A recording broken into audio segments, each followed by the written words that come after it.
Okay, so in this video we're going to service the steam tap. One of the main reasons we'll be servicing the steam tap is just to make this action nice and smooth.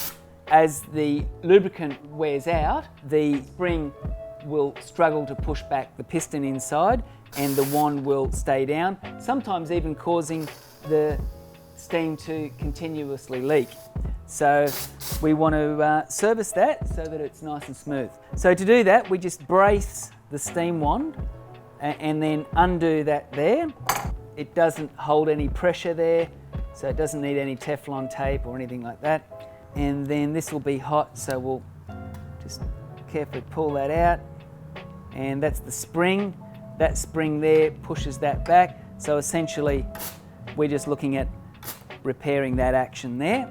So then we'll just pull that out, and that's hot, so we'll just clean it up best as possible and remove those O-rings.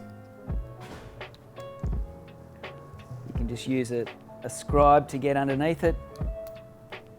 Pull the old ones off. Important that we clean all that up. You can use soapy water, you can use a cloth, and then get our new O-rings and roll them onto position like so, and then we'll get some lubricant.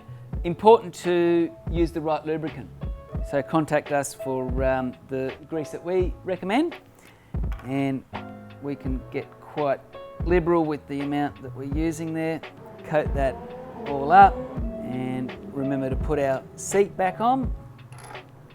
Then we screw that back together. You can also clean up the ball mechanism of that lever.